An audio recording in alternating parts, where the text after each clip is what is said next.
You know, I might not have the correct interpretation on this passage that we're studying. I'm no authority, and I'm certainly no expert. I'm certainly no biblical scholar. I don't consider myself one. And so, there's a good possibility that a lot of the things that we're talking about today, I could get this. I could be getting some of this wrong, or all of it wrong. You know, but that's why we need to be good Bereans. You know, because it's like when I was talking with John, last night when John came in at the end of my last lesson. And I made the point. I said, look, I don't know if I've got this right or not. I was like, look, all I'm doing is I'm sharing with you what I've learned. I've gone through this. I've studied this. I've invested some time in this, and I've learned some really interesting things. And I just want to share with you what I've learned. Now, whether it's authoritative or not, I can't say that. But you know what? If I have, as John said, if I have presented to you my best argument for this, it's up to you to decide what to do with it. Absolutely. Right? Absolutely. That's probably not exactly the way you said it, but it's close enough. It works. That's exactly that's the sentiment I'm trying to communicate. Yeah. So I like that. So I'm just sharing this with you.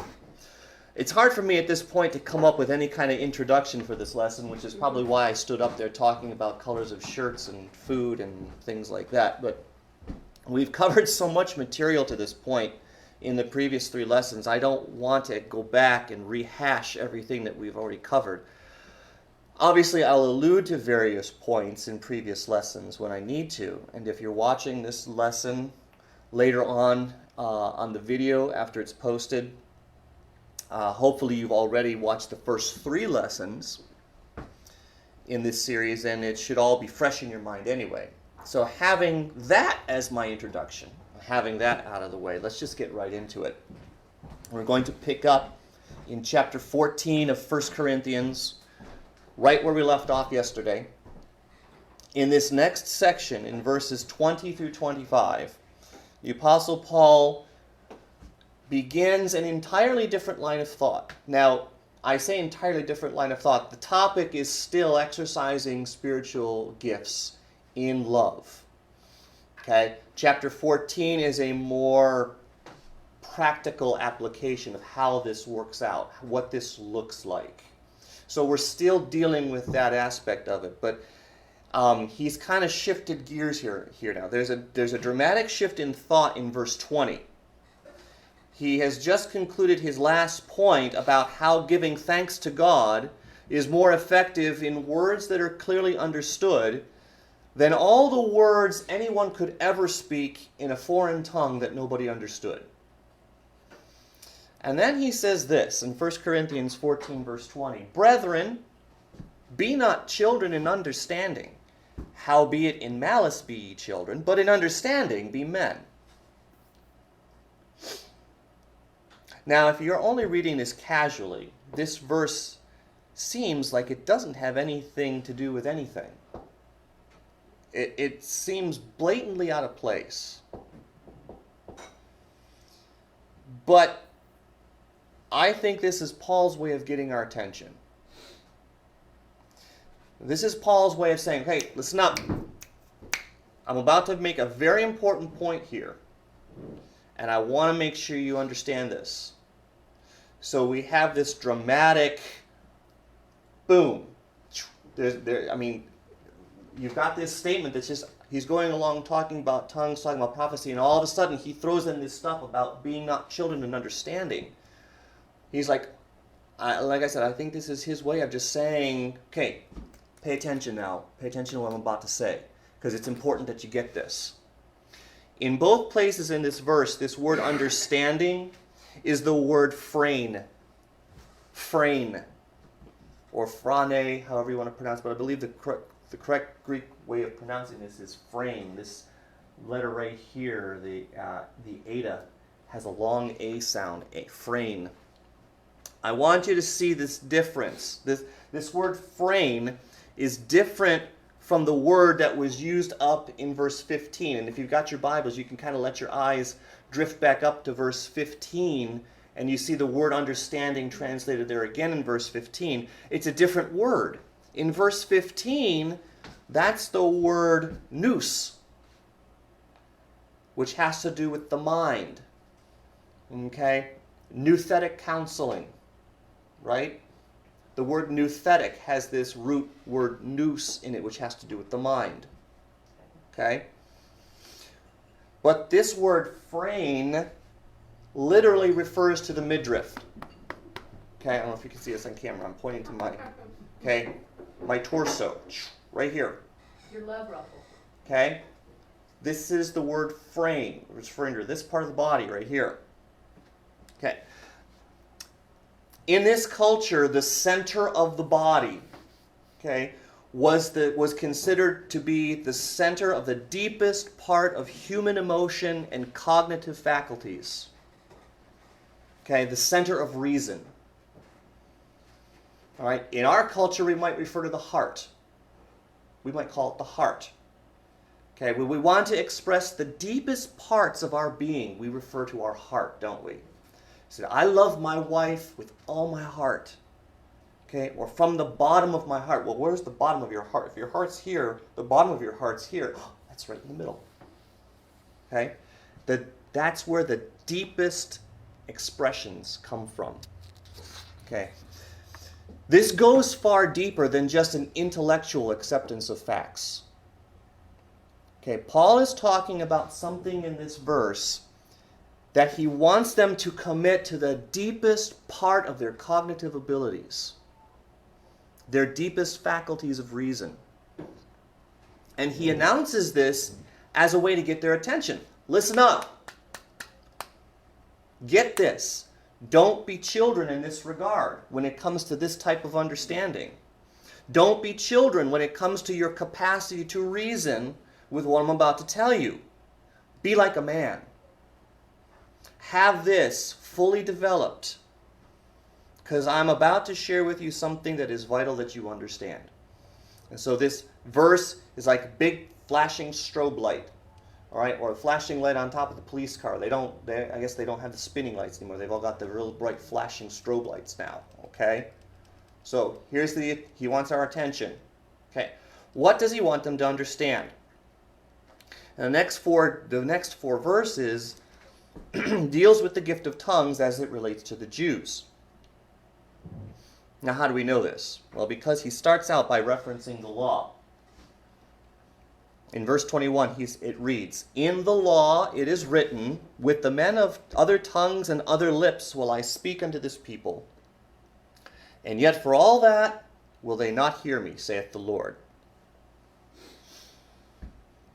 In the law. In the law. That's the Greek word nomo.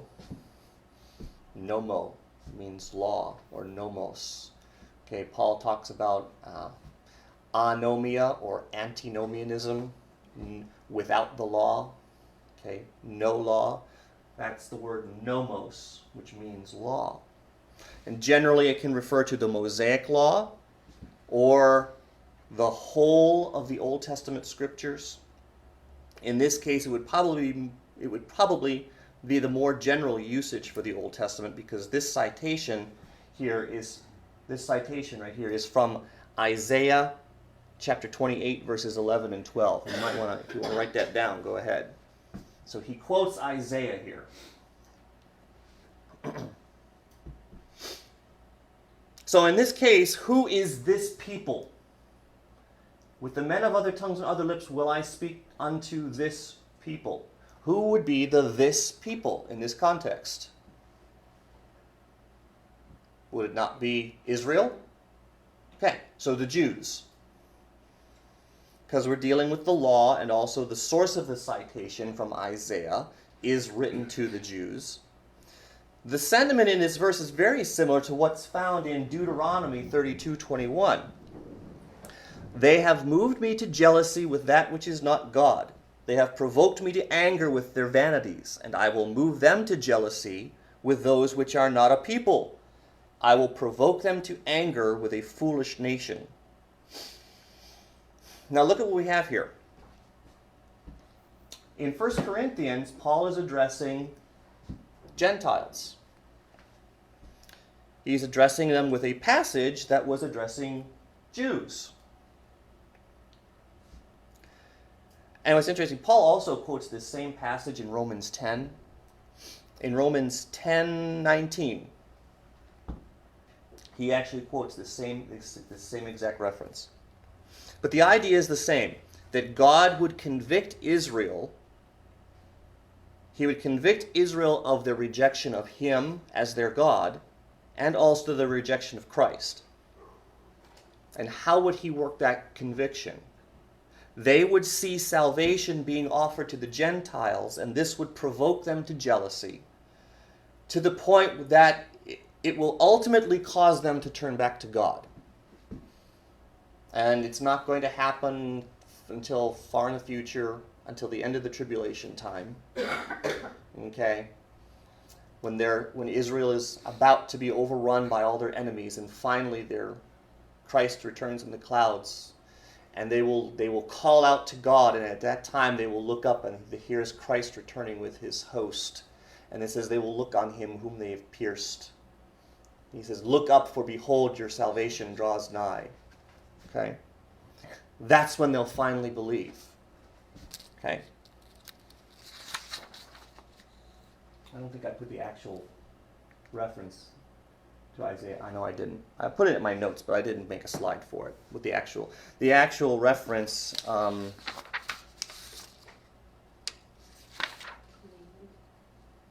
no, I'm sorry. That's a different reference. I had several things written down in my notes, but I did not. We've got the reference for Isaiah 28:11 and 12, but there is another. There's another reference in Isaiah 6. Isaiah 6, 9, and 10 says, Go and tell this people, hear ye indeed, but understand not, and see indeed, but perceive not. Make the heart of this people fat, and make their ears heavy, and shut their eyes, lest they see with their eyes, and hear with their ears, and understand with their heart, and convert, and be healed.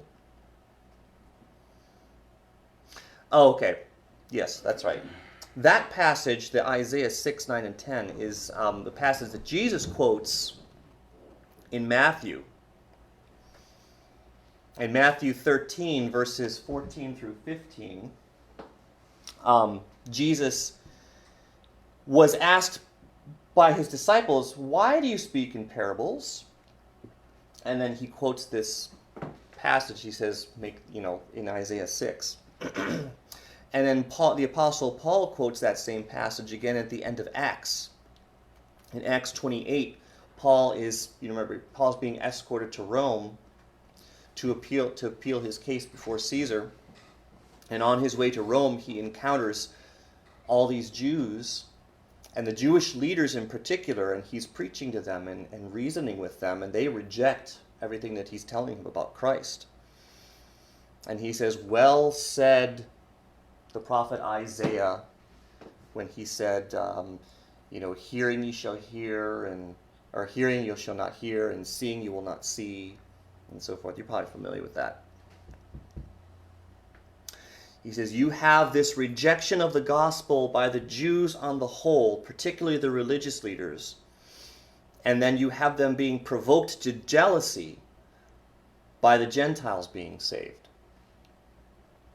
In addition to being a reference to Gentiles, this passage here, let's go back to Corinthians now. This is a reference to the actual gift of tongues. And Paul is making a connection between the prophecy in Isaiah and how this prophecy is being fulfilled by the Gentiles being saved. And as a sign of their salvation, they are now given this ability in tongues, as in speaking in tongues. It was to be a sign to the Jews specifically. And since the gift was this ability to speak in the vernacular of an actual human language, right, something other than Aramaic or whatever local dialect they were speaking there in Galilee, remember they said, we hear them speak in our own language. And the word is their dialectos, the vernacular. They sounded like native speakers who have been talking this way all their lives. They had the use of the language down pat.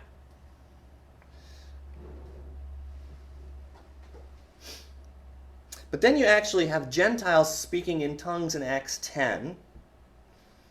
And I think it would be reasonable to assume that the Gentiles would be speaking in Gentile dialects. So it makes perfect sense here that Paul would cite this passage from Isaiah as an example, because it fits right in with this notion of provoking the Jews to jealousy. So Paul starts out by reminding the Corinthians that the Jews would be provoked to jealousy by men of other tongues, Gentiles. Having this in mind, he goes on to say in verse 22, wherefore, or because of this, for this reason, tongues are for a sign, not to them that believe, but to them that believe not. Now stop right there. Notice how Paul has just placed a limiting factor on tongues.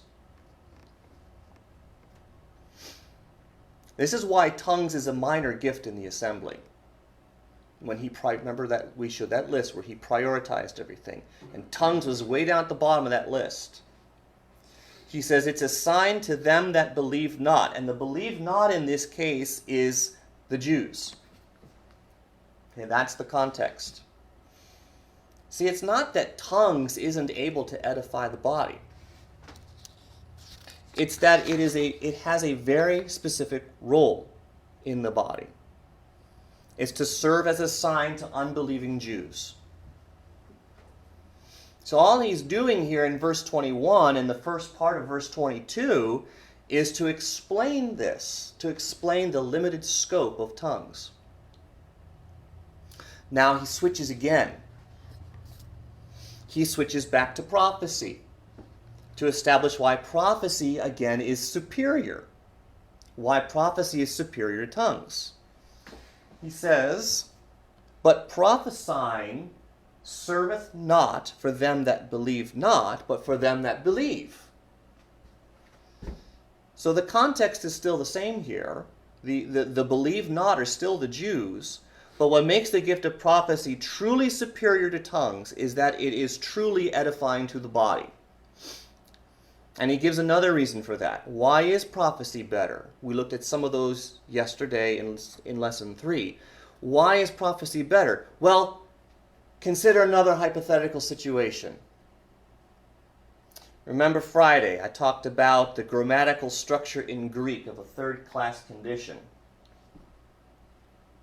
Okay, we have another third-class condition here in verses 23 and 24. It says, if, therefore, the whole assembly be come together in one place.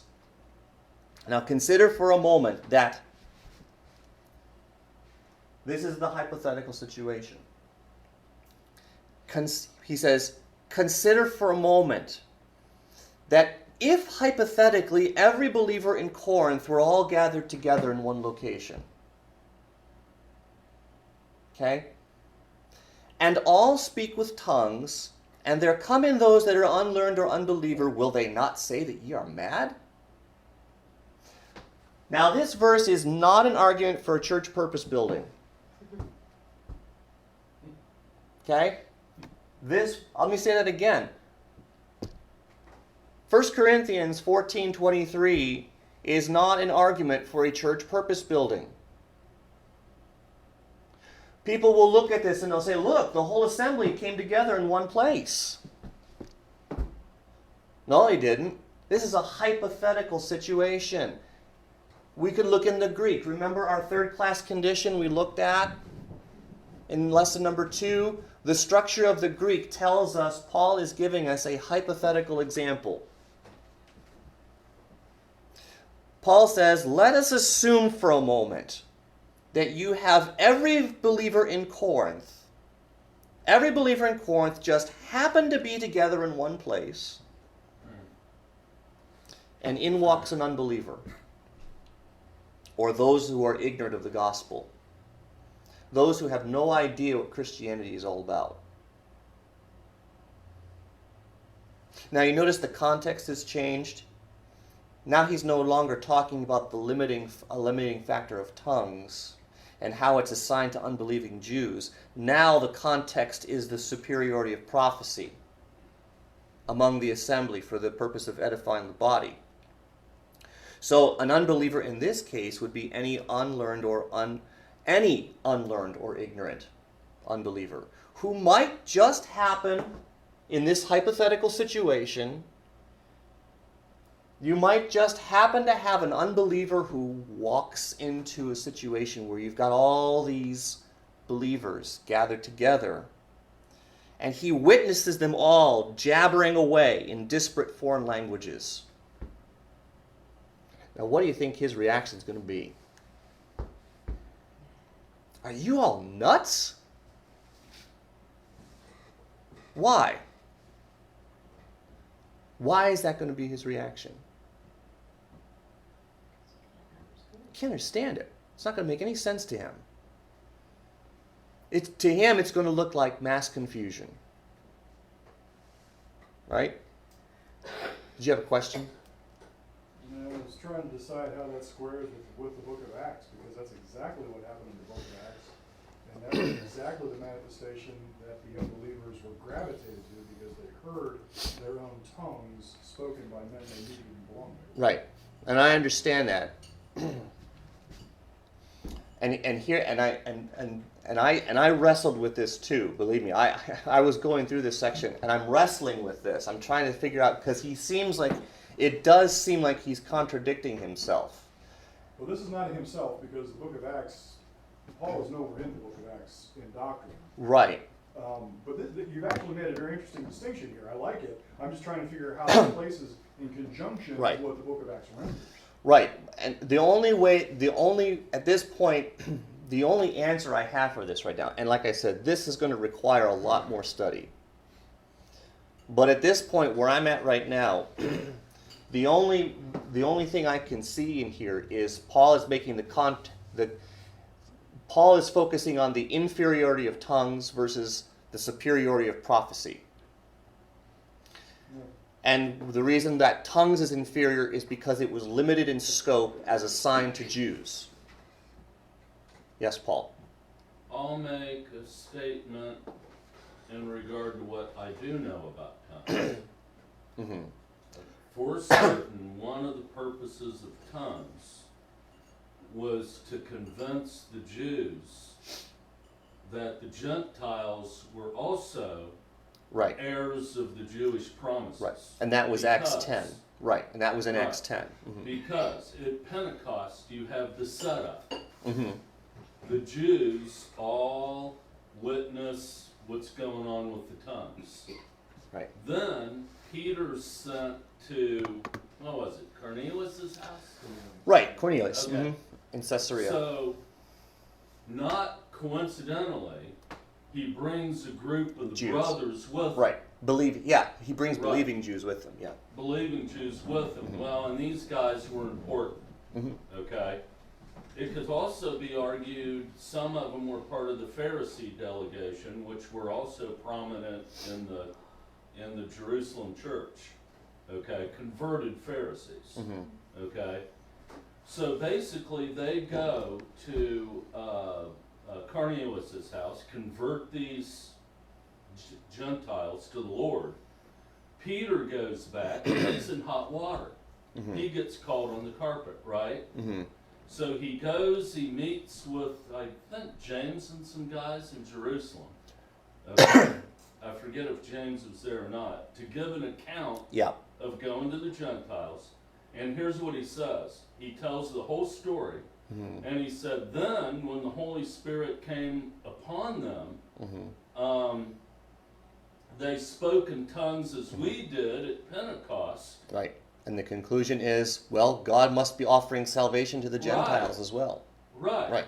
So I know definitively that is at least one purpose of tongues. Right. Right.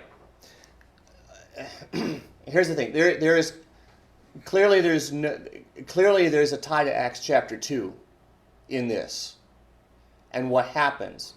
So that's where the similarity lies in this being assigned to Jews. Where I think it differs is that even though yes there did appear to be mass confusion, where it was different was there were Jews there who understood what they were saying, because they said we heard them in our own language. The people who did view it as mass confusion were the ones who did not understand what they were saying. Well, that's actually, where I see it. Actually, my question is rooted in the presumption that Paul is familiar with those events and and the apostolic understanding. And the fact is that Paul probably would not have known that story. Paul does not show up on the theological scene until well after Pentecost. Or so he would not have understood Peter, James, John, the apostolic conclusion. This was in fact a mass action for the benefit of the Gentiles. And so it's possible he just doesn't understand that, which is one of the challenges within his argument. That could be one. And then again, and not play devil's advocate here, right, Paul doesn't come onto the scene for several years later, but we do know that at this time, Paul was a young man. He probably would have still been under the tutelage of Gamaliel at this point. Well, Gamaliel would never have understood the Christian doctrine as we're talking about. Right. So I guess what I'm saying then is Paul's only, if Paul had any knowledge of that event in Acts chapter 2, at that time he would have been just as confused. Absolutely true. Absolutely true. He would have been just as confused about it. The book of Acts, of course, written by Luke, does not ever acknowledge Paul's writings. Paul is in the book of Acts, but you see a huge disconnect between Luke's understanding of Paul's doctrine and later Paul's doctrine. They really don't mix together. Right. So maybe I'm kind of pontificating where I think this fits. I just find this an interesting argument in light of those distinctions. Right. And so if we're going to use that then as his own personal knowledge of that event,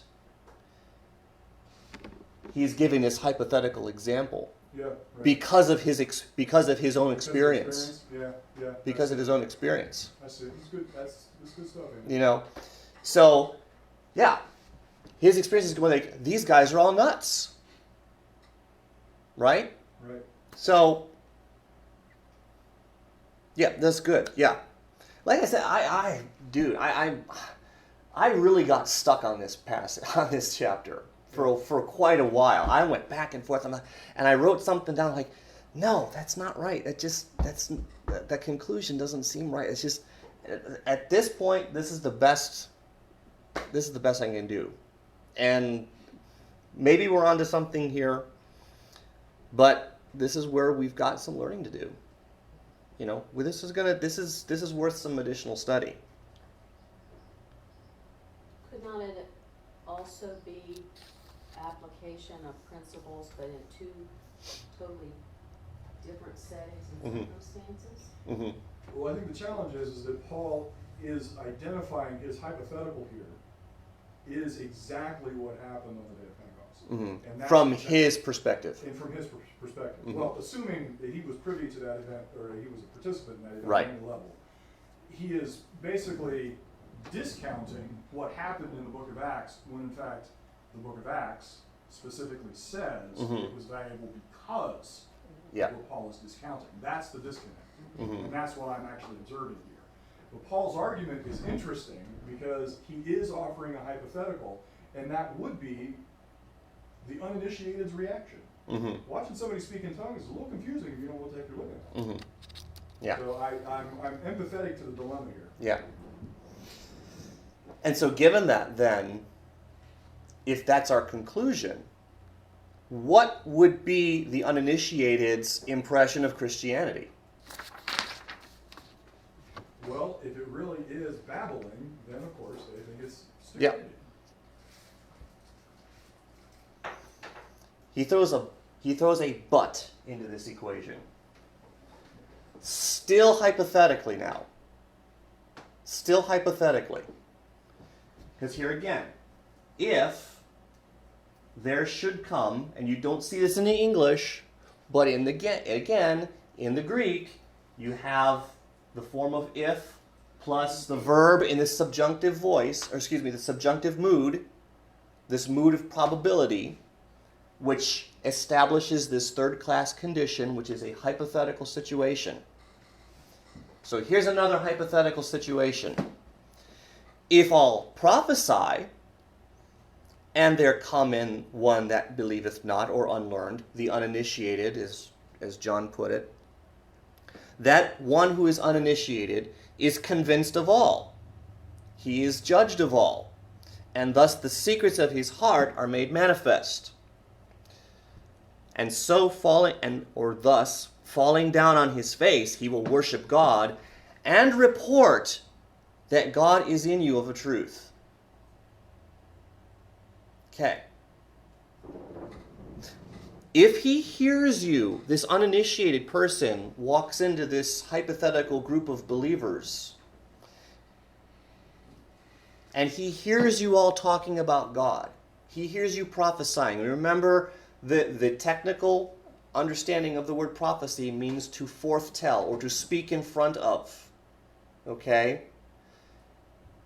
Bringing forth, speaking a revelation from God. And it does not necessarily mean future revelation, but anything that God has revealed. Okay? If he hears you talking about God, preaching and admonishing each other, as we are doing here, okay, building each other up and encouraging each other, showing love to each other, he's not going to be able to say anything bad about you. The last thing he's going to say is, you guys are crazy. He's not going to be witnessing an unintelligible mess of mass confusion. Okay? His testimony to others, he's going to go back and tell people what he saw. His testimony to others about what he witnessed is going to be probably a generally positive one. Okay? Let me remind you of a couple of passages I cited in Lesson 2. Philippians 1:27. Only let your conversation, that's the old English word that has to do with the way you conduct your lives, let your conversation be as it becometh the gospel of Christ, that whether I come and see you or be absent, I may hear of your affairs. I'm going to get a report about what's going on. I'm going to get a testimony from what others are witnessing, that ye stand fast in one spirit and one mind, striving together for the faith of the gospel. Or Philippians 2:14 through 15. Do all things without murmurings and disputings, that ye may be what? Blameless and harmless, the sons of God, without rebuke. Without rebuke in the midst of a crooked and perverse nation, among whom ye shine as lights in the world. Or how about John 13:34 through 34 and 35? Jesus is speaking. A new commandment I give unto you, that ye love one another, as I have loved you, that ye also love one another. By this shall all men know that ye are my disciples, if ye have love one to another. Or Matthew 5:16, let your light so shine before men, that they may see your good works and glorify your Father which is in heaven. See, this is the same sentiment in Paul's hypothetical example in verse 25 of 1 Corinthians 14. The way we show love to each other speaks volumes to a lost world around us, who is watching us. They're watching us and carefully scrutinizing us. And he summarizes his point right there. He summarizes his point in verse 26. How is it then, brethren? How is it then, brethren? How should this be done? What is the right way? How is it? How are we going to do this? When ye come together, every one of you hath a psalm, hath a doctrine, hath a tongue, hath a revelation, hath an interpretation. Let all things be done unto edifying. Simple enough. That's simple enough. So how then should this be done? How are they to keep order in the assembly so that things don't get out of hand and the body is edified? Verse 27. Now this is not a hypothetical situation anymore. Okay? This would be a first-class condition. Okay? This is your basic if-then statement. You have a premise and a conclusion. Okay? Verse 27. If any man speak in an unknown tongue, let it be by 2, or at the most by 3, and that by course. And let one interpret. But if there be no interpreter, let him keep silent in the assembly, and let him speak to himself and to God. I think this is pretty self-explanatory. It's pretty self-explanatory. Do it in an orderly fashion. This is by course, one at a time. You take turns. You're not all speaking at once, okay? Someone starts speaking in tongues, you wait till he's done if somebody else has something to say. But only if there's somebody in the assembly who's understanding what you're saying, or someone who's going to be able to interpret what you're saying. Because otherwise, nobody's going to be edified. Nobody else there will be edified. Okay? How should we handle prophecy? You notice prophecy is handled pretty much the same way. Verse 29. Let the prophets speak 2 or 3, and let the other judge. If anything be revealed to another that sitteth by, let the first hold his peace. For ye may all prophesy one by one, that all may learn, and all may be comforted. And the spirits of the prophets are subject to the prophets. For God is not the author of confusion, but of peace, as in all assemblies of the saints. Look at verse 32 again, because verse 32 is the concluding statement in this argument. So let's start with that. What's the conclusion? The spirit of the prophets are subject to the prophets. The expression here, are subject, and I didn't underline that. Here we go. The spirits of the prophets are subject to the prophets. That's the Greek word hupotasso. Hupotasso. Hupo, we get our prefix hypo, hypodermic needle. Hypodermic needle goes under the skin. So hupo means under. Okay? Hupotasso, and tasso refers to an orderly arrangement. So this word means to put under an orderly arrangement. Okay? This is the same word that is used to describe the way a wife submits to her husband, by the way. This does not have to do with any notion of authority or subservience or caste. This is referring to the way one defers to another in an orderly fashion. It's not about a hierarchy or a spiritual pecking order or a caste system. What you see here is the idea of being willing to let somebody else have the floor. That's kind of what we're doing here when we have our discussion. Hupotasso. We have an orderly arrangement here. Okay? We kind of defer to each other as we're having discussion. Someone wants to speak and say something. John. I wish to God he spoke in more Pentecostal churches. I don't know how many times I've seen that passage worded to say exactly the opposite of what you just said. That would solve myriad problems in Pentecostal churches if you just explained that in church. Well, I don't have any authority, and I'm not peer reviewed, so they wouldn't listen to me. Well, actually, in a Pentecostal church, you don't need to be peer reviewed. Most of those guys are ignorant hicks from the sticks. But the fact is, they all preside over. This is one of their key verses to determine who has the right to speak in church. Mm-hmm. And what you just explained shoots that in the foot. Mm-hmm. So anyway, that was my compliment to you there. Okay, thank you. All right. So to defer to someone else to get their input. And that's exactly what Paul describes here in this paragraph. What you have is you've got 2 or 3 people prophesying, speaking before the assembly, and teaching is implied in this. Okay? Now think about it. So think about it this way, and I kind of alluded to this just now. If you're having a discussion, now there's only a small number of us here, but let's assume we're in a large group of people. Okay? I'll use the example of a Sunday school class. And I don't know, depending on the type of church you came from, maybe your teacher doesn't allow discussion in Sunday school class. But you know what it's like when you're discussing a topic and someone raises his hand and he makes a point, and then someone else makes a point, and then pretty soon you've got everybody in the room wanting to contribute to the discussion. And then before you know it, 45 minutes has gone by and you've never completed the lesson. Okay? The discussion gets out of hand and you end up off track, and then the time is up and you realize you've never really learned anything, but you got a lot of talking done. Okay? And I think that might be what Paul is describing here.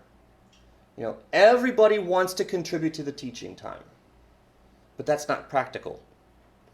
Let's limit it to 2 or 3 comments and then let's move on. Oh, and then let's say someone is speaking and while he's making a point, someone else says, oh, hold on a second. That's not quite right. Let me correct what you just said there, because I have some knowledge in this area. Okay? Paul says, well, then that person needs to stop and allow that person to make his clarifying remark. We see, we're all deferring to each other. See, we're all deferring to each other. We're all being, the spirit of the prophets are subject to the prophets. Okay, and in this way we keep the fellowship of the assembly moving along in an orderly fashion. Because God's body should not be characterized by confusion. Now let's look at this next paragraph. Verse 34. Let your women keep silence in the assemblies. What did I change in that verse? What word did I change? What does your Bible say? Let your women keep silence in the what? Churches. I changed that. And I changed it because, for consistency's sake, it's the word ecclesia. Okay, but for some reason, I can't imagine why, the translators of our English Bible choose to pick and choose when they want to use assembly and when they want to use church. So, for consistency's sake, is one reason why I changed it. But you'll understand here in a minute. Let your women keep silence in the assemblies, for it is not permitted unto them to speak, but they are commanded to be under obedience, as also saith the law. Hang on to that word for a second. If they will not learn anything, let them ask their husbands at home. For it is a shame for a woman to speak in the assembly, not church. Now consider this. This word church, as I said, it's the Greek word ecclesia. It means assembly. What is an assembly not? Is an assembly a building? Is an assembly a location? Okay, can we all agree an assembly is not a building or a place? Is it right for us as believers to say, we're going to church? Well, here's the thing. Here's where we equivocate, because now we say we're going to church, and then we say we are the church. The church is the people. Well, if church is the people, how can you go to church? You can't. My kids asked me, why do we go to church? And I said, you're asking the wrong question. Church is not a place you go. Church is what you are. Okay?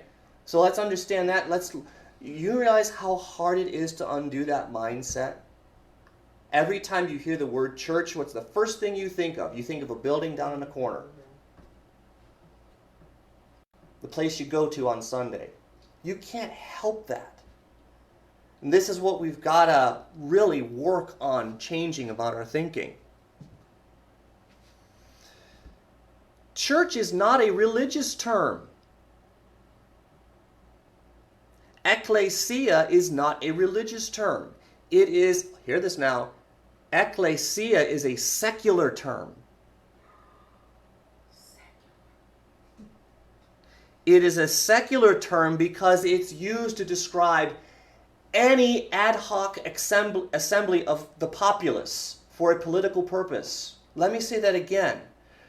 The word ecclesia is a secular term used to describe any ad hoc assembly of the populace for a political purpose. Right. Political having to do with public. Okay? The key to this was, now hear this now, the key to assemblies, to ecclesias in Roman culture, was that ecclesias had to be carried out in a lawful manner. Otherwise, the participants could be arrested for inciting a riot or any other kind of unruly behavior. You don't believe me? Look at Acts chapter 19 and look at what happened in Acts chapter 19. You remember I think it was Paul and Silas? They were accused of defaming the great goddess Diana. They said that Diana is not a real god, and all these shopkeepers who made their little statuettes of Diana were afraid of losing their livelihood, and they started a riot. They said, those two men are profaning Diana. They're speaking against Diana, our great goddess. And there was this great tumult and uproar in Ephesus. And some person, I forget his, I don't even remember his name now, he came in, he stopped them. And in Acts chapter 19, verses 39 and 40, he says this, "But if ye inquire anything concerning other matters, it shall be determined where? In a lawful assembly." You know that's the same word, ecclesia. Same word that's translated church elsewhere. It shall be determined in a lawful assembly. Why? For we are in danger to be called into question for this day's uproar, there being no cause whereby we may give an account for this concourse. They were almost arrested for rioting. It was not a lawful assembly. There were rules you had to follow to assemble, to have a public assembly. Now think about this in relation to our text that's dealing with the assembly of believers. And I have a couple thoughts on this. And neither one of these is really definitive, but think about this. Okay? Think about this. Was Paul a chauvinist? Did Paul hate women?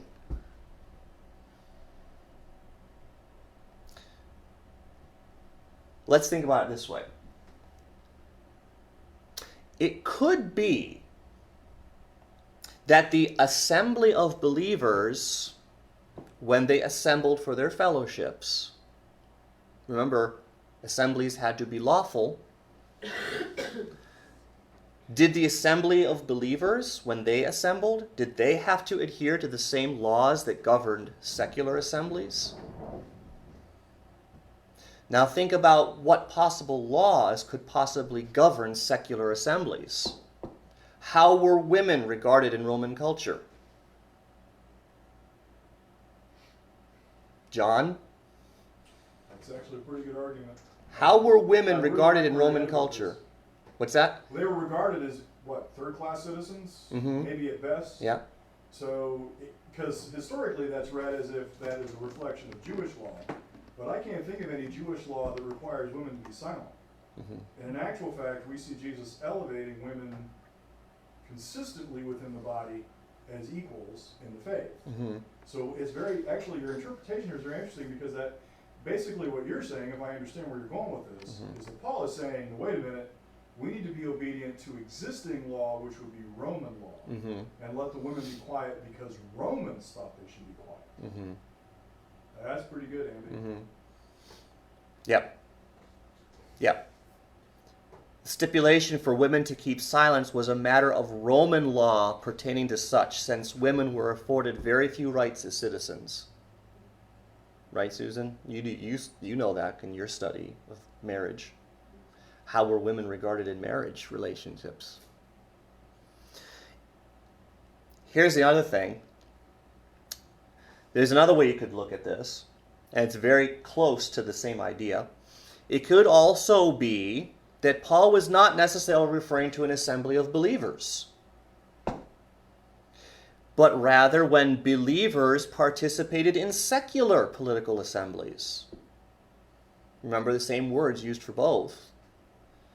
Okay, so if you as a believer are participating in a secular political assembly,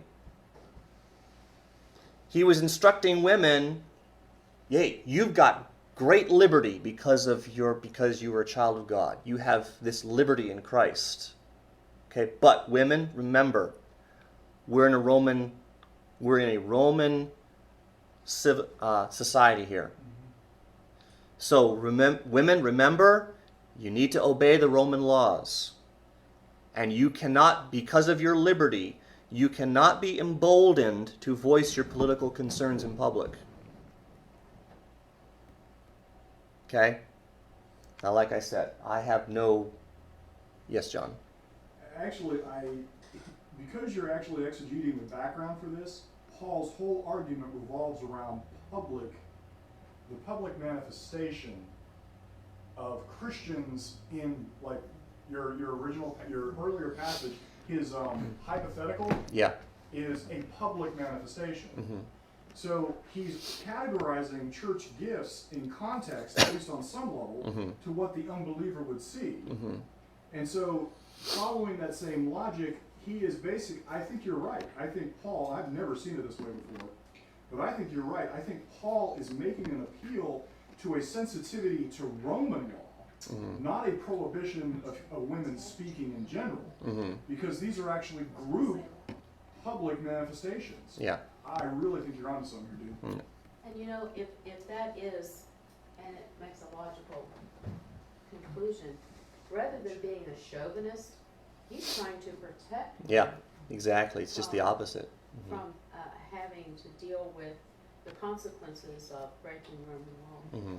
And it reads consistent because he would be saying things that his audience would be familiar with without, it would be common knowledge to them. Mm-hmm. And so his shorthand here would translate easily in their minds. Mm-hmm. The reason it's obscure in our minds is because we're not familiar with Right. that background. We've got no frame of reference for that. Right.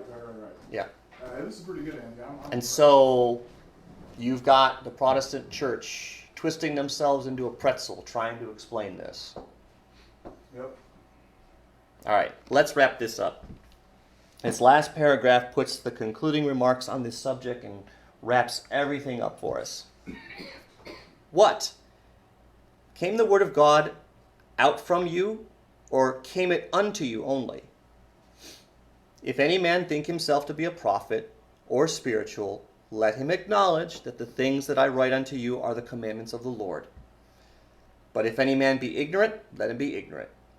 Wherefore, brethren, covet to prophecy, and forbid not to speak with tongues. Let all things be done decently and in order. And I just want to focus on that last verse there, because that just so perfectly puts the final words on the whole matter. You think back to everything that we studied in these 4 lessons. Exercising our gifts in love. Loving the members of the body, caring for each other, not coveting each other's gifts, not seeking to gain any kind of personal recognition for our gifts, but using our gifts to help build up the body. If the members of the body are showing love for each other, then really all of the problems should take care of themselves, ideally. We want all things to be done decently and in order, because order is characteristic of our Father.